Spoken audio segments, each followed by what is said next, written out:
फायद्यातील तोटा ही सिरीज आपण पाहत आहोत. मागच्या वेळेस मी पाहिलं की मरणातून जीवन बाहेर येते. म्हणजे जोपर्यंत गव्हाचा दाणा जमिनीमध्ये पडून मरत नाही तोपर्यंत त्यातनं जीवन बाहेर येत नाही. पवित्र शास्त्रामध्ये असे अनेक आध्यात्मिक विरोधाभास आहेत. तसं मी पाहिलं की गव्हाचा दाणा मरतो आणि त्यातनं असंख्य दाणे जन्माला येतात आणि मोठं पीक तयार होतं. त्याचप्रमाणे जो कोणी माझा शिष्य पाहतो तर त्यानं आत्मनिग्रह करावा, आपला बाप, आपली आई, आपली भाऊ या सर्वस्वाचा त्याग करून माझ्या मागे यावं आणि मग माझ्याकडे आल्यावर त्याला पुष्कळ भाऊ बहीण मिळतील. हा एक आध्यात्मिक विरोधाभास आहे. ज्याच्याकडं आहे त्याला अधिक दिलं जाईल आणि ज्याच्याकडं नाही ते त्याच्याकडचं आहे ते पण काढून घेतलं जाईल. हे जे आध्यात्मिक विरोधाभास आहेत आणि त्यातलाच एक आध्यात्मिक विरोधाभास कोणता असेल जो पाचवा फायद्यातील तोट्यातील फायदा त्याच्या संबंधानं आज आम्ही पाहणार आहोत. आणि त्याला असं म्हटलं, जो कोणी आपला जीव वाचू पाहतो त्याला गमावेल. आता जीव वाचवल्यावर तो कसा गमावणार आहे त्याच्यासाठी आम्ही जाणार आहोत मार्काचं शुभवर्तमान त्याचा 8वा अध्याय आणि त्याची 34 पासून तर 38 पर्यंतची वचनं. मार्क शुभवर्तमान त्याचा 8वा अध्याय आणि त्याची 34 पासून 38 पर्यंतची वचनं. आत्मत्यागाचे आमंत्रण. मग त्यानं आपल्या शिष्यांबरोबर लोकांनाही बोलावून म्हटलं, जर कोणी माझा अनुयायी होऊ पाहतो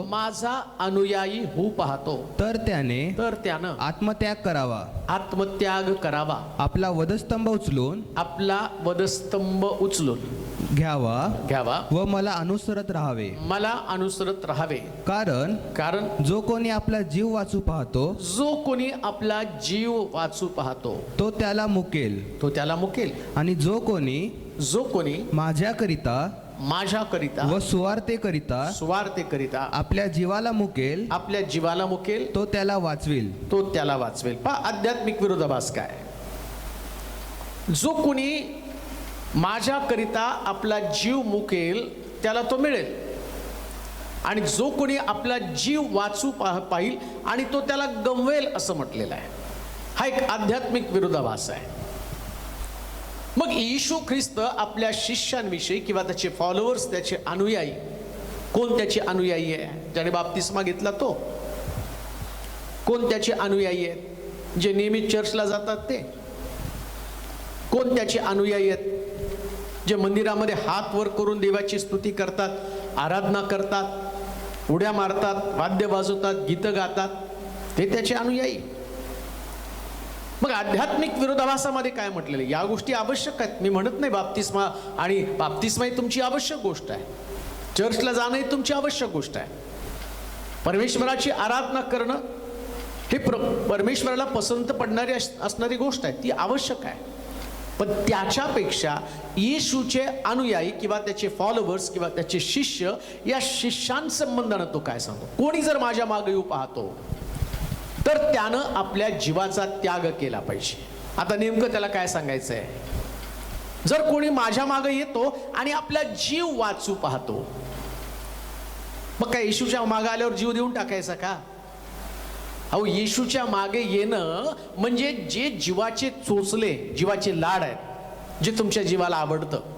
समजा मी येशूचा अनुयायी झालो, बाप्तिस्मा घेतला आणि बाप्तिस्म्या संबंधानं पवित्र शास्त्रामध्ये म्हटलं, जो कोणी ख्रिस्त येशूमध्ये बाप्तिस्मा घेतो तो त्याच्या मरणामध्ये बाप्तिस्मा घेतो. बाप्तिस्मा म्हणजे मरण आहे. मग काय तो व्यक्ती खरंच मरतो का? मरणं म्हणजेच त्याचा जुना स्वभाव, त्याची सवयी, त्याच्या आवडीनिवडी, त्याची अभिरुची, त्याची जीवन जगण्याची पद्धत, पूर्वी ज्या पद्धतीचा तो व्यक्ती होता तो तसा असता कामा नये. जसं पेत्राच्या बाबतीमध्ये आम्ही पाहतो, हा येशूच्या मागे तर निघालाय, पण त्याचा जुना मनुष्य, आणि पुन्हा आम्ही पाहतो की येशू ख्रिस्ताला वधस्तंभी दिल्यावर त्याचा जुना मनुष्य परत जागा झाला. कसा जागा झाला? कामदारांसमोर पेत्र बसलेला असताना, कामदारांमध्ये बसलेला असताना तीच दासी आणि छोटीशी मुलगी त्या ठिकाणामध्ये म्हणत, याजकाची जी दासी होती ती म्हटली, हा पण येशूचा शिष्य आहे. तिकडं पेत्राचा जीव घाबरला, आणि घाबरल्यावर तो म्हटला, मी येशूला ओळखत नाहीये. इकडं त्यानं त्याचा जीव वाचवण्याचा प्रयत्न केला. म्हणजे जर मी येशूचा स्वीकार केला तर त्या ठिकाणामध्ये मला पण त्याच्यासारखं शिक्षा होईल. आणि त्याने ते नाकारलं येशूचं. आणि येशूनं त्याला आधीच सांगितलं होतं बरं का, पेत्रा, कोंबड्या आरवण्यापूर्वी तुम्हाला 3दा नाकारशील. कारण त्याला त्याचा स्वभाव माहिती आहे. म्हणून येशू या शिष्यांना जाग करताना सांगत आहे इथं मार्काच्या शुभवर्तमानामध्ये, माझे अनुयायी होता ना, मग तुमच्यामध्ये असणारे तुमचे स्वभाव, तुमच्या सवयी तुम्हाला मारून टाकता आल्या पाहिजे. आम्ही मरणं गरजेचं आहे. आमचे जे स्वभाव आहे त्यांना मारणं गरजेचं आहे. आमच्यामध्ये प्रत्येकात एक लालसा आहे. आता मी येशूचा शिष्य झालो, परंतु येशूचा शिष्य होण्याच्या अगोदर मला तंबाखूचे व्यसन आहे. मला बरेच लोक सांगतात, पाळक साहेब, माझं तंबाखूचं व्यसन सुटावं म्हणून प्रार्थना करा. मी नेहमी चर्चला जातो, बायबल वाचन करतो, प्रार्थना करतो, आणि मी एक चांगला विश्वासणार आहे. तुम्ही कसले विश्वासणार आहे? तुम्हाला कोण सांगितलं तुम्ही विश्वासणार आहे? जो कोणी आपला जीव वाचू पाहतो त्याला तो गमवेल म्हटलेला आहे. तुला तुझी सवय तुझ्या मनाला आणि बरं वाटावं, प्रसन्न वाटावं. एक व्यसन मनुष्य का करतो माहिती का? त्याला असं वाटतं, तो म्हणतो तंबाखू खाल्ल्याशिवाय मला चैन पडत नाही. म्हणजे तुझा जीव त्याच्यासाठी तडफडत आहे. दावीद मात्र उलट म्हणतो, हरणी जशी पाण्याच्या प्रवाहासाठी लुलपते, तसं हे देवा माझा जीव तुझ्यासाठी तहानेला झालेला आहे, तुला भेटण्यासाठी उत्कंठित आहे. मग तुमचं मन तडफडत आहे व्यसन करण्यासाठी, व्यभिचार करण्यासाठी, जारकर्म करण्यासाठी, अशुद्धपण करण्यासाठी, चोरी करण्यासाठी, वादविवाद करण्यासाठी. पुष्कळ लोकांना येशूचे शिष्य आहेत, पण कोणीतरी त्यांचा अपमान केला, कोणीतरी त्यांच्याविषयी वाईट बोललं, आणि त्याच्यामुळे ते रागावले, आणि त्यांना रात्री झोप येत नाही जोपर्यंत मी बदला घेत नाही. आणि तो तर म्हणतो, माझे अनुयायी होऊ पाहताना मग तुम्हाला तुमच्या जीवाला मारावं लागेल. तो अपमान पचवण्याची ताकद तुमच्यामध्ये यायला पाहिजे, ती सहनशीलता तुमच्यामध्ये यायला पाहिजे. बदल्याची भावना तुमच्यामध्ये कधीच असता कामा नये. आणि जर बदल्याची भावना तुमच्यामध्ये, आणि ती बदल्याची भावना का तुमच्यामध्ये? कारण तुम्ही त्याचे अनुयायी नाही. कोण म्हटलं तुम्ही त्याचे अनुयायी? इथं दोन तर, जो कोणी माझा अनुयायी होऊ पाहतो. वाच बरं ते वचन. जर कोणी माझा अनुयायी होऊ पाहतो, जर कोणी माझा अनुयायी होऊ पाहतो, तर त्यानं आत्मत्याग करावा. आत्मत्याग करावा. आपला वधस्तंभ उचलून. आत्मत्याग म्हणजे तुमचा एक आत्मा देवाचा एक आत्मा आहे. तुमचा आत्मा जोपर्यंत तुमच्यामध्ये आत्मा आहे तोपर्यंत तुम्ही आहात. मनुष्याचा आत्मा देवाचा आत्मा. मग देवाचा आत्मा तुम्हाला चांगलं करण्यासाठी भाग पाडतो. मग 2 आत्मे तिथं कशी राहतील? मनुष्याचा पण आत्मा आणि देवाचा पण आत्मा. आता 2 आत्मे राहिले तर त्याच्यामध्ये युद्ध राहील. मग मनुष्याचा आत्मा काय करतो? गलती घराच्या पत्रामध्ये सांगितल्याप्रमाणे देहाची कर्म तर उघड आहे, जारकर्म, अशुद्धपणा, कामातुरपणा हा मनुष्याचा आत्मा करतो, आणि पवित्र आत्मा त्याला विरोध करतो. मग तुमच्यामध्ये मनुष्याचा आत्मा आहे का देवाचा आत्मा ते तुम्हाला समजलं पाहिजे. तुम्ही तर नंतर मी येशूचा अनुयायी आहे.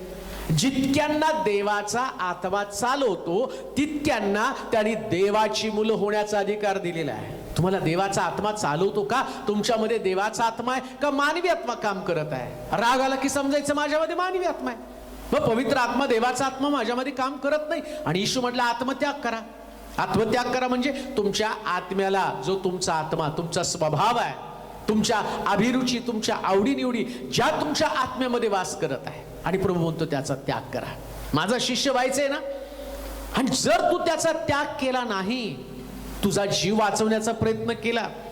काही लोकांना व्यसन सोडणं एवढं सोपं नसतं. पुष्कळ यातनं डॉक्टर सुद्धा सांगतात, मी स्वतः अनुभवलं एका व्यक्ती संबंधात. अनेक वर्ष दारू पित होता, आणि मग त्याच्या पत्नीनं मला बोलवलं, वचन सांगितलं. वचन सांगितल्यानंतर आणि मग त्यानं ते दारूचं अनेक वर्षाचं, तो म्हटलं मी आणि दारूच्या भट्टीवर सकाळी पहाटे जातो का, तर तिथं ती आणि उकळलेली दारू पिल्याशिवाय मला चैन पडत नाही. इतकं तो दारूच्या व्यसनाच्या अधीन गेलेला होता. तो म्हटला उकळती दारू मी पित होतो, मला ते व्यसन आहे. आणि मग त्याला सत्य सांगितलं, यातनं तुला बाहेर पडायला पाहिजे सांगितलं.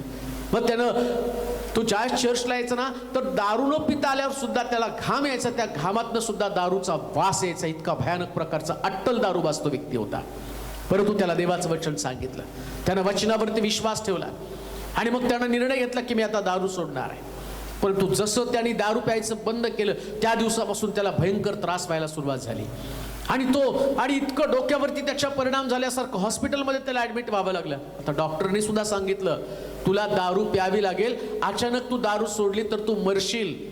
आणि मग तो म्हटलं की नाही, आता काही झालं तर मी दारूला हात लावणार नाही. मग त्यांनी मला बोलवलं. मी म्हटलं ब्रदर, निर्णय पक्का करा, दारू पिऊन नरकात जाण्याच्या ऐवजी मरून स्वर्गामध्ये जा दारू सोडून. तो काही मेला नाही, पण थोडासा त्याला त्रास झाला पुष्कळ त्याला, आणि त्याच्या भावना नियंत्रित कराव्या लागला. परंतु मला तुम्हाला सांगू द्या, येशू हेच सांगतो, माझा अनुयायी होऊ पाहतो ना, मग तुला तुझ्या जीवाला मुकावं लागेल, तुझ्या जीवावरती तुला नियंत्रण करावं लागेल.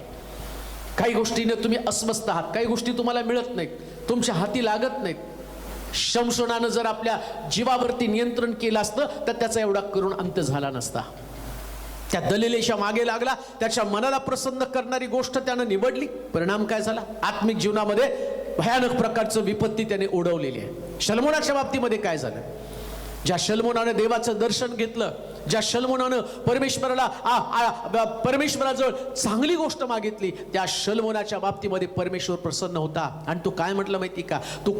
तुझ्या शत्रूचं अहित मागितलं नाही, तू मागितलं तर आणि अंडरस्टँडिंग असणारं समंजसपणाचं मन मागितलं, मी तुला त्याच्यापेक्षा अधिक देतो. एवढा सुंदर शल्मोन. बायबल सांगतं, देव त्याच्या संबंधानं म्हटला, मी तुला धन, वैभव आणि ज्ञान एवढ्या प्रमाणात देतो, याच्या अगोदर तुझ्यासारखा कोणी ज्ञानी व्यक्ती झाला नाही आणि इथून पुढे देखील होणार नाही. एवढा शल्मोन. पण नंतर मात्र आम्ही पाहतो की तो अन्य जातीच्या स्त्रियांच्या नादी लागला आणि परिणाम त्याचा काय झाला? तो परमेश्वराला विसरून गेला. प्रियांनो, हीच गोष्ट आमच्या बाबतीमध्ये आहे. गलतीकराच्या लोकांना पत्र लिहिताना पौल म्हणतो, अहो निर्बुद्ध गलतीकरांनो, सुरुवात आत्म्यानं करून शेवट देहानं करू पाहता काय? देहाची वासना, देहाची लालसा तुमचे आणि पुन्हा तुमच्या जुन्या सवयी आता उफाळून आल्यात का? कधी काळी तुम्ही प्रार्थनेचं जीवन जगत होता, कधी काळी तुम्ही देवाला भिवून वागत होता. ख्रिस्तासाठी जगणं, ख्रिस्तासाठी वाढणं, ख्रिस्ताच्या राज्यासाठी काम करणं. पण आता अचानक तुमच्यामध्ये ती दहिकता आली का? आणि त्याच्याशिवाय तुम्हाला चैन पडत नाही, पाप केल्याशिवाय तुम्हाला चैन पडत नाही. आणि बायबल काय सांगतं माहिती का? जो कोणी पाप करतो तो देवाचा नाही, पाप करणारा सैतानापासूनचा आहे. मग शिष्याच्या बाबतीमध्ये, अनुयांच्या बाबतीमध्ये देवाचा नियम काय? जर कोणी माझा शिष्य पाहतो तर त्याने आत्मनिग्रह करावा, स्वतःचा नाकार करावा. सांगा तुमच्या मनाला ही गोष्ट करता येणार नाही, कारण मी देवाचं लेकरू आहे. देवाच्या लेकरांनी देवाचे स्वभाव त्यांच्यामध्ये आले पाहिजे. तसा तुमचा देव, तसं तुम्ही पवित्र असलं पाहिजे. जसं देव आणि ज्या पद्धतीचं शुद्ध जीवन त्याचं आहे, त्याला अशुद्धता आवडत नाही. मग तुम्हाला ती कशी अशुद्धता आवडती? मग तुमच्या आत्म्याला तुम्हाला मारलं पाहिजे, आत्मत्याग केला पाहिजे तुम्ही. आणि तुमच्यातला जो मनुष्य, जो आणि तुमच्या कुटुंबातनं जन्माला आलेला, तो रागिष्ट असेल, तो लोभिष्ट असेल, तो अपमान करणारा असेल, कोणाची तरी टिंगल करणारा असेल, चेष्टा करणारा असेल, धर्मनिंदकाच्या बैठकीत बसणारा असेल, अनेक प्रकारचे स्वभाव त्याच्यामध्ये आहेत. पण या स्वभावातनं आम्हाला बाहेर पडता आलं पाहिजे. प्रियानो, गलतीकराच्या पत्रामध्ये 5व्या अध्यायाच्या 17 पासून वचनामध्ये वाचूया की त्या स्वभावामधनं आम्हाला बाहेर पडणं फार गरजेचं आहे. जर तुम्ही देहाच्या अधीन आहात, तुमच्यामध्ये मनुष्याचा आत्मा आहे. गलतीकराच्या पत्राच्या 5व्या अध्यायाच्या 17 वचनापासून, कारण देह वासना आत्म्याविरुद्ध आहे. म्हणजे तुमचा देह जे काय वासना आहेत त्याच्यामध्ये आहेत ते आत्म्याच्या विरोधात आहेत. व आत्मा देह वासनेविरुद्ध आहे. आत्मा देह वासनेविरुद्ध आहे. ही परस्विरुद्ध आहे. हे परस्पर विरुद्ध आहेत. यासाठी की जे काही तुम्ही इच्छिता ते तुमच्या हातून घडू नये. तुमच्या हातून देवाचा संकल्प. तुम्ही पुष्कळ ठरवता मला देवाचं मोठं काम करायचं आहे, तुम्ही ठरवता मला पापावरती विजय मिळवायचा आहे, तुम्ही ठरवता मला देवाच्या मार्गामध्ये चालायचं आहे, तुम्हाला वाटतं मी प्रभूची चांगली सेवा करावी, हे सगळं तुम्ही ठरवता. पण तुमची देहाची वासना तुम्हाला ते करू देत नाही. शल्मोन चांगला होता, पण त्याच्यामध्ये देहाची वासना होती ना. या देहाच्या वासनेनं देवाचं दर्शन घेतलेला शल्मोन सुद्धा त्याचा करुण अंत झालेला आहे. तुम्हाला आणि मला सांभाळावं लागणार आहे. म्हणून येशू शिष्याने ही गोष्ट शिकवत आहे, तुमच्यामध्ये ही देहाची लालसा जागी होऊ नये. मग आम्ही पाहतो एवढं शिकून सुद्धा यहुदाच्या मध्ये ती लालसा जागी झाली. 12 शिष्यांपैकी एक यहुदा, तो 30 रुपयासाठी येशूला त्यानं विकून टाकलेला आहे, धरून दिलं. प्रियानो, शिष्यांमध्ये जर ही गोष्ट असेल तर आमच्यामध्ये आणि तुमच्यामध्ये ती असणार नाही का? आम्हाला सांभाळलं पाहिजे. आम्हाला आमचं स्वतःचा बचाव करता कामा नये. पृथ्वी तलावरचं आमचं आयुष्य थोडकं आहे, अल्प आहे. लवकर आम्हाला जग सोडून जायचंय. पण प्रश्न तोच आहे, हे जग सोडून गेल्यावर तुमचा आत्मा सार्वकालिक जीवन भोगण्यासाठी किंवा सार्वकालिक नरकामध्ये कुठं पडणार आहे, त्याच्याविषयीचा विचार तुम्ही नाही करत. या पृथ्वी तलावर तुमचं तारुण्य किती दिवस असणार आहे, किती काळ तुम्ही तरुण राहणार आहात. एकदा 40-50 वर्ष ओलांडल्यानंतर तुम्हाला कळतं, अरे हे सगळं केलं ते व्यर्थ होतं. अंगातली ताकद निघून जाते, बुद्धी काम करायचं आणि थांबून जाते.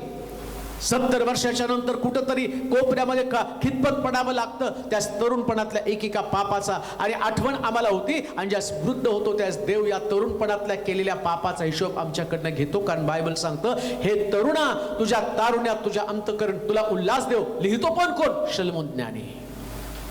शलोमोनानं ते लिहिलं तरुणपणामध्ये, आणि तुझं अंतःकरण तुला उल्हास देव, तुला मनास येईल ते प्रमाण वाग. पण एक गोष्ट लक्षात ठेव, परमेश्वर या प्रत्येक गोष्टीचा हिशोब तुझ्यापासून घेणार आहे. म्हणून म्हटलं, जीव वाचवतो त्याला तू गमावणार आहेस. आता तुला वाटतं हे बरं चांगलं आहे, आता तुला कोणी सांगितलं तर ते कळत नाही. तुझ्या अफेअर्स पुष्कळ आहेत, अनेक ठिकाणामध्ये तू भानगडी करत आहे. तुला कळतं हे चुकीचं आहे तरी तू करत आहे. आणि पुष्कळ लोक ते एक्स्ट्रा मॅरिटल अफेअर म्हणजे काही विशेष नाही, एकाला अनेक बायका असणं, अनेक. आता मॉडर्न आधुनिक युग आहे, या युगाशी समरूप होऊ नका असं देवाचं वचन सांगतं. या युगाबरोबर समरूप होऊ नका. आपल्या मनाचं नवीकरण होऊ द्या. जगात जे चालतं ते तुमच्यामध्ये चालतं. तर नाही थोडंसं बाहेरचे लोक बियर पितात, आम्ही पण बियर पितो, ती काही दारू नाहीये, ती दारू नाहीये. का तर तुला बरं वाटतं ना ते पिल्यावरती. त्याने सिगारेट ओढली, मी अमक्या सेवकाला सिगारेट ओढताना पाहिलं, त्याला नरकात जायचंय, तुला तर स्वर्गात जायचंय ना. तो येशूचा अनुयायी नाही, लागत्यानं किती मोठा सेवक असला, पण तो जर असली व्यसनं करतो, तो त्याच्या जीवाच्या लालसा पुरवतो. येशू म्हटला, माझा अनुयायी मला अनुसरतो. मला वाटतं एक वचन वाचा, फिलिपिकराचं पत्र आणि त्याचा 3रा अध्याय 17 पासून 19 पर्यंतची वचनं. फिलिपिकराचं पत्र 3रा अध्याय 17 ते 19 पर्यंतची वचनं. बंधूंनो, तुम्ही सर्वजण माझे अनुकारी व्हा, आणि आम्ही तुम्हाला कित्ता घालून दिल्याप्रमाणे जे चालतात त्यांच्याकडे लक्ष द्या. कारण मी तुम्हाला पुष्कळ वेळा सांगितलं व आताही रडत सांगतो की पुष्कळ जण असे चालतात की ते ख्रिस्ताच्या वधस्तंभाचे वैरी आहेत. नाश हा त्यांचा शेवट. पोट हे त्यांचे दैवत आणि निर्लज्जपणा हे त्यांचे भूषण आहे. कोणाचं भूषण आहे? ज्यांचा नाश होणार आहे. कोणाचा नाश होणार आहे? जे पोटासाठी जगत आहे. कोणाचा नाश होणार आहे? पौल म्हणतो, आम्ही लोकांसमोर एक आदर्श दिलेला आहे. जे लोक चुका करतात ते तुमचा आदर्श नाही. आम्हाला काय चुकीचं वागायचं ना, आम्ही सगळे आदर्श काढतो. एखाद्याला ख्रिस्ती इतर जातीची बायको करायची असेल तर मग तो आदर्श काय करतो? शल्मोनानं नाही का चुका केल्या, तो नाही तुमचा आदर्श. पौल म्हणतो, मी ख्रिस्ताचं अनुसरण करतो, तुम्ही माझं अनुसरण करा. शल्मोनानं नाही का इतक्या बायका केल्या, दाविदानं नाही का व्यभिचार केला, ते काय तुम्हाला उदाहरण म्हणून दिले का? ते उदाहरण तुम्हाला घ्यायला सांगितलं का? बायबल सांगतं, निर्लज्जपणा हा त्यांचं भूषण आहे. सांगताना पण ते म्हणतात, माझ्याकडनं शल्मोनासारखं चूक घडलं, माझ्याकडनं दाविदासारखं चूक घडलं. तुला स्तेपनासारखं वागता आलं नाही, जो धोंडमार होत असताना रक्तसाक्षी होऊन मरून गेला. तुला येशूसारखं आणि मोहावरती विजय मिळवता आला नाही, ज्याला डोंगरावरती नेलं, ज्याची देहाची वासना, डोळ्याची वासना, संसाराची फुशारकी, या 3 गोष्टींची त्याची परीक्षा झाली, परंतु त्या परीक्षेमध्ये तो उत्तीर्ण झाला. त्याला पण भावना होत्या. तुझ्यासाठी योसेफ नाही का, तो पोटिफराच्या घरामध्ये त्याची पत्नी म्हणते माझ्याबरोबर नाहीच, पण तो पळून गेला, त्यानं आपला जीव त्या ठिकाणामध्ये मारला. तो पण तरुण होता, तो काही म्हातारा नव्हता, त्याला पण भावना होता, त्याला पण वासना होत्या. मोशे 40 वर्षाचा असताना त्याने फारोचा राजवाडा सोडला, आणि बायबल सांगतं, पापाचं क्षणिक सुख भोगण्यापेक्षा देवाच्या लोकांबरोबर त्यानं दुःख भोगणं पत्करलं. परिणाम काय झाला? जे त्यानं गमावलं त्याच्यापेक्षा अधिक त्याला मिळालं. प्रियानो, शास्त्र सांगतं 30 लाख लोकांचं नेतृत्व करणारा एक जबरदस्त अशा प्रकारचा सेवक तो बनला. कान देऊ नाही का? अशा सेवकांचं अनुसरण करा जे तुम्हाला आणि जे पौलासारखं आणि सात्विक, जे पौलासारखं नीतीचं, जे पौलासारखं शुद्ध. आणि पौल म्हणतो जसं मी ख्रिस्ताचं अनुसरण करतो, आम्ही आमच्याकडे पाहिल्यावर असं वाटलं पाहिजे की मी ख्रिस्ताचं अनुसरण करतो का? मी कोणाचं अनुसरण करत आहे? आजपर्यंत कोणाचं डेअरिंग झालं नाही माझं अनुसरण करा, पण पौलाचं डेअरिंग झालं. तो स्वतः म्हणतो तुम्ही माझं कित्ता, मी लोकांसमोर कित्ता झालो, तुम्ही तसा कित्ता तुम्ही लोकांसमोर व्हा. तुम्हाला कित्ता व्हावंच लागेल. यानं काय केलं, त्या सेवकानं काय केलं, या बंधूनं काय केलं, त्या विश्वासणाऱ्यानं काय केलं, आणि त्याला कसं देवानं क्षमा केली. अरे एक दिवशी सगळ्याचा न्याय होणार आहे आणि त्यावेळेस कोणी काय गमावलं ना याचं प्रतिफळ त्याला मिळणार आहे. तोपर्यंत तुला तुझ्या कलानं नाचायचं, तो नाचत राहा. तुला लोक काय म्हणतात आणि त्यानं काय केलं या गोष्टीचं चिंतन मनन तू करत राहा. पण ज्या दिवशी न्याय होईल ना त्या दिवशी, न्यायाच्या दिवशी या सगळ्या गोष्टी घडणार आहेत आणि त्याचा हिशोब घेतला जाणार आहे. म्हणून इथं असं म्हटलं की अरे बुद्ध आजवर ते वचन परत. बंधूंनो तुम्ही सर्वजण माझे अनुकारी व्हा. तो एकाला नाही म्हणत, सगळ्याला सांगतो माझं अनुकरण व्हा, माझं अनुयायी व्हा. लक्षात घ्या, पौलाचं जीवन, पौल जसा जगला.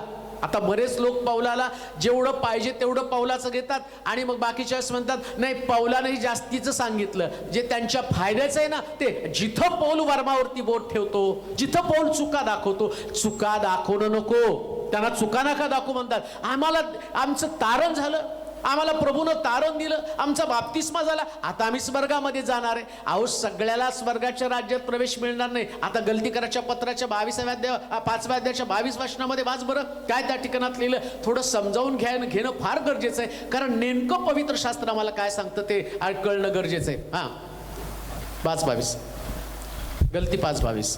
आत्म्याच्या द्वारे निष्पन्न होणारे फळ, त्याच्या आधी देहाची कर्म तर उघडच आहे. हा हे मूर्तीपूजा, चेटके, वैर, कलह, मत्सर, राग, तट, फुटी, पक्षभेद, हेवा, दारूबाजी, रंगेलपणा आणि अशा इतर गोष्टी याविषयी मी तुम्हाला पूर्वी जे सांगून ठेवलं तेच आता सांगून ठेवतो की अशी कर्मे करणाऱ्यांना देवाच्या राज्याचं वतन मिळणारच नाही. देवाच्या राज्याचं वतन मिळणार नाही म्हटलेलं आहे. आणि आम्ही म्हणतो नाही एकदा तारण झालं पुष्कळ, आता स्वर्गात जाणार आहे. मग करा रंगेलपणा, मग करा दारूबाजी, मग करा भांडण, सगळं करायचं. मग एवढं सगळं केल्यावर आम्ही म्हणतो तारण झालं ना, पुष्कळ झालं, कृपेनं तारण झालं. येशून अरे कृपा मिळाली पाप करण्यासाठी नाही. तुला काय पाप करण्यासाठी देवानं तारण दिलं?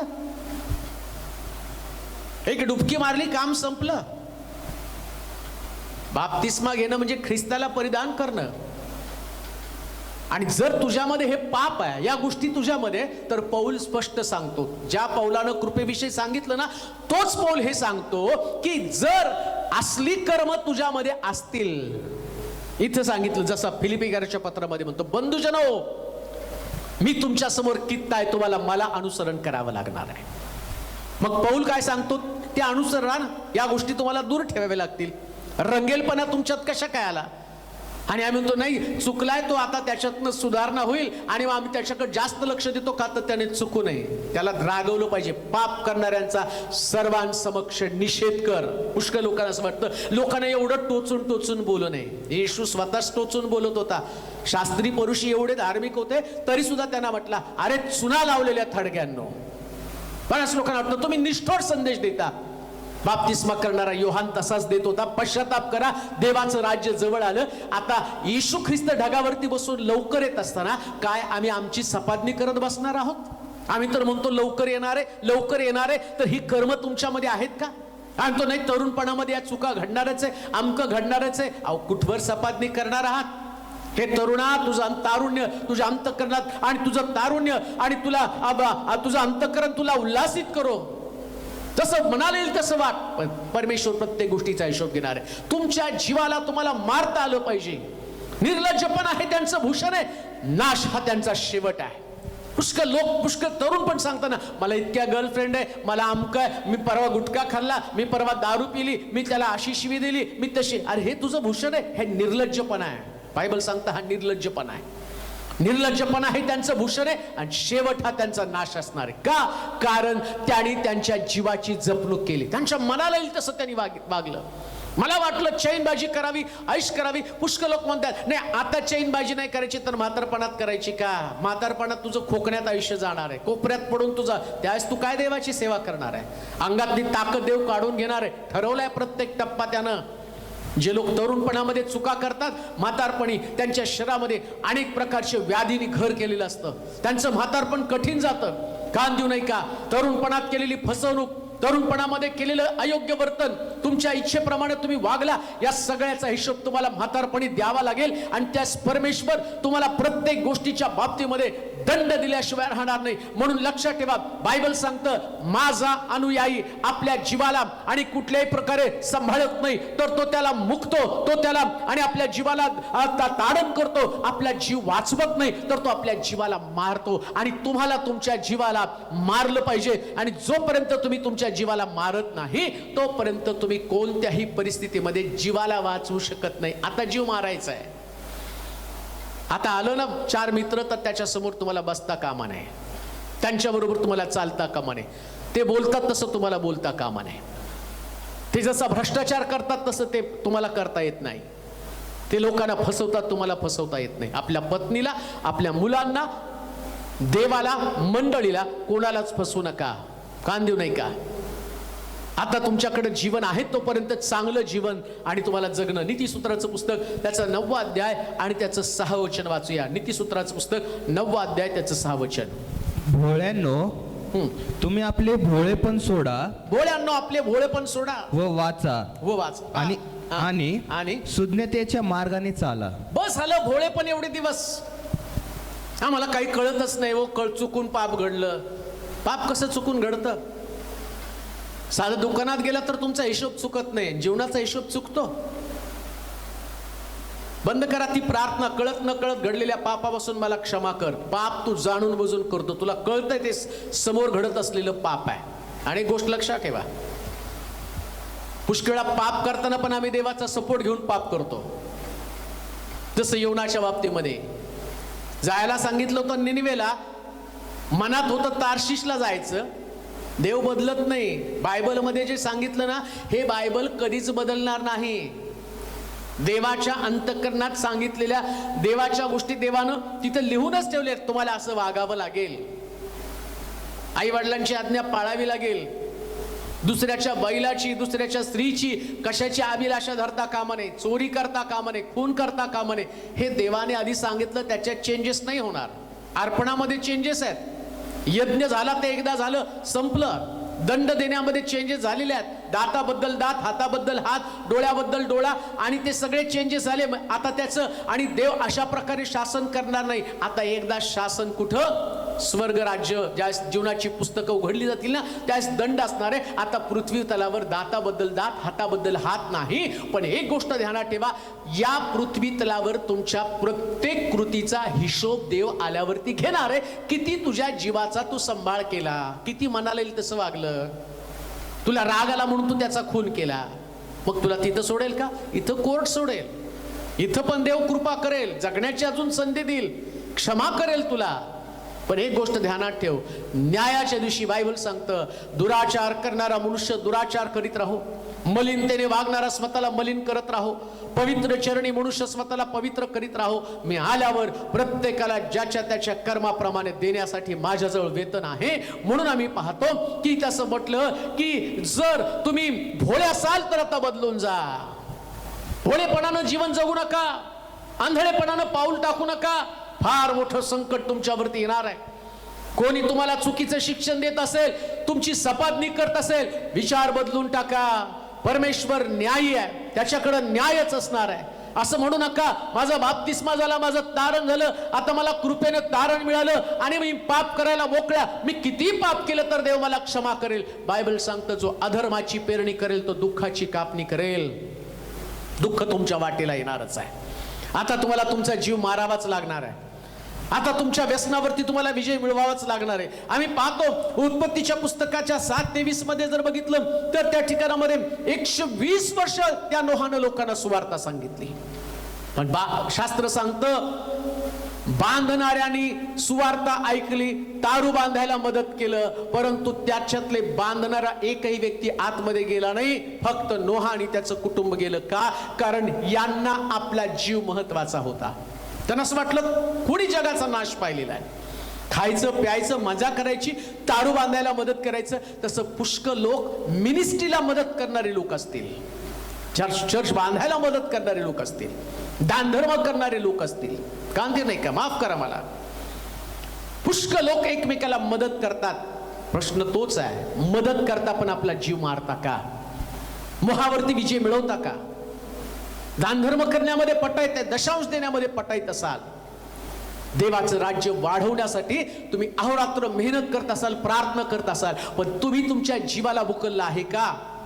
तुमच्या स्वभावातून तुम्ही बाहेर आला का?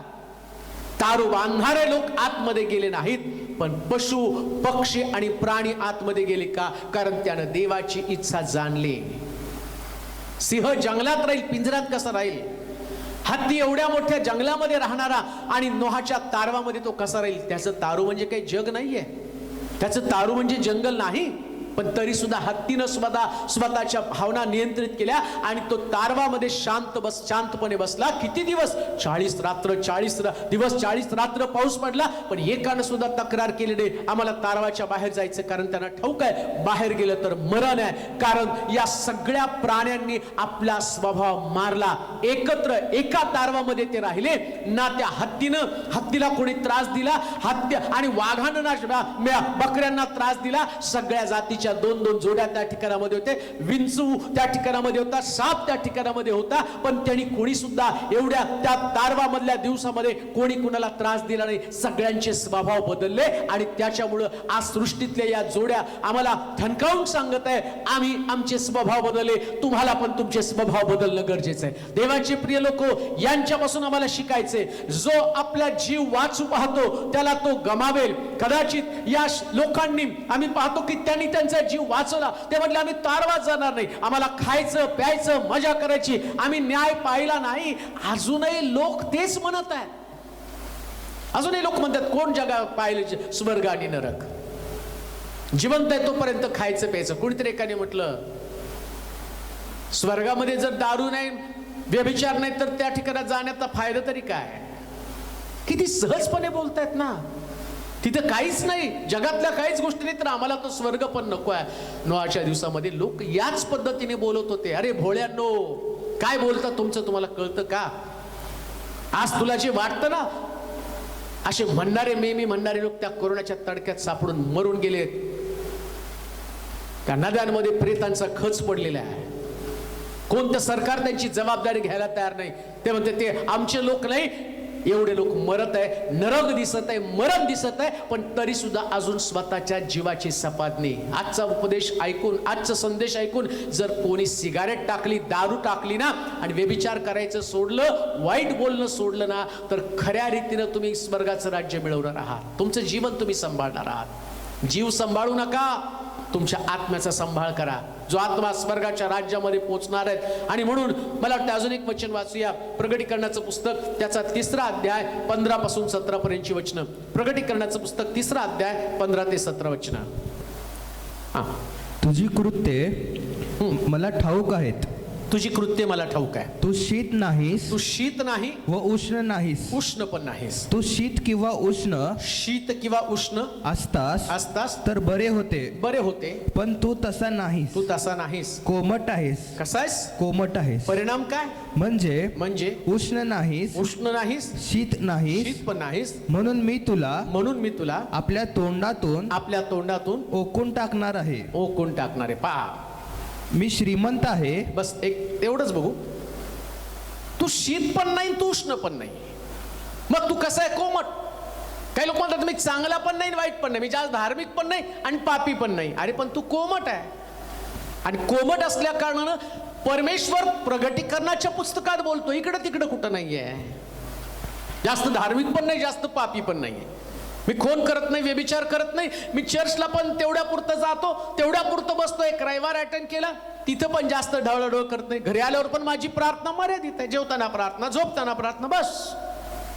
तो म्हणतो तू कोमट आहे. तू कोमट आहे, तू पापी पण नाही, तू धार्मिक पण नाही, तू मधली अवस्था आहे, मग तू कोमट आहे का देव नाही का? कोमट अवस्था, तो म्हटला मी तुला ओकून टाकील.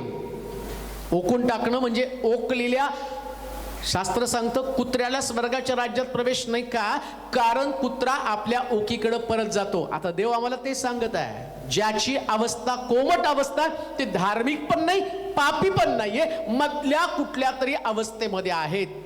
काही लोक म्हणतात आम्ही चर्चला जात नाही पण पाप पण करत नाही बरं का. आम्ही, ते लोक चर्चला जाऊन पाप करतात, आम्ही त्यांच्यापेक्षा चांगलेत, पण तू कोमट आहेस. आणि तो म्हणतो मी तुला ओकून टाकेल. मी घरीच बसून प्रार्थना करतो, मी घरी बसून शास्त्र वाचतो, मला चर्च आवडत नाही कारण तिथं पॉलिटिक्स आहे. तू कोमट आहेस.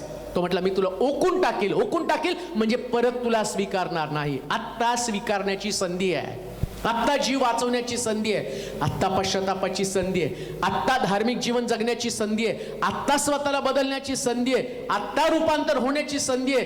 एकदा का देवानं तुम्हाला ओकून टाकलं, एकदा प्रभूनं तुमचा त्याग केला, परत तुम्हाला कधी स्वीकारणार नाही. देवाचे प्रिय लोक, हात जोडून विनंती करतो, कोमट असू नका, आंधळे असू नका, दरिद्री असू नका, तर प्रभूला स्वीकारलेले एक सुंदर विश्वासणारे असा. देवबाप तुम्हाला आशीर्वादित करू. आपण प्रार्थना करू. सर्वशक्तिमान देवा, तुझी स्तुती करतो, तुझ्या नामाचं गौरव करतो, यासाठी की आज जे शिक्षण तू मला देत आहे, जो कोणी आपला जीव वाचू पाहतो त्याला तू गमावेल. आज अनेक लोक आपल्या जीवासाठी जगत आहे. आमचं कुटुंब, माझ्या स्वतःच्या भावना, माझ्या मनाला काय बरं वाटतं, माझं अंतःकरण मला काय सांगतं, यामध्येच ते अडकून पडलेले आहेत. पण आज त्यांचे विचार बदलून टाक. त्यांना देवाचा न्याय, देवाचा दंड दिसू दे. परमेश्वर आमची वाट पाहताय आणि आम्ही स्वतःचा त्याग करून निघालं पाहिजे. आमच्या आत्म्याचा त्याग करण्याची एक सुंदर संधी तू आम्हाला दिलेली आहे. ऐकणाऱ्याच्या अंतःकरणाला चुटपुट लागू दे. कोमट अवस्थेमधनं त्यांना बाहेर काढ. परिपूर्ण धार्मिक व्यक्ती त्यांना बनव प्रभूजी. आणि तू येण्यापूर्वी लाखो आत्म्यांचं तारण होऊ दे. करोड आत्मे देवाच्या राज्यामध्ये येऊ दे प्रभूजी. प्रत्येकाचं परिवर्तन कर. तुला धन्यवाद दे, तुझी स्तुती करत येशूच्या नावात ही प्रार्थना विनवणी केली म्हणून तो ऐक. आमेन.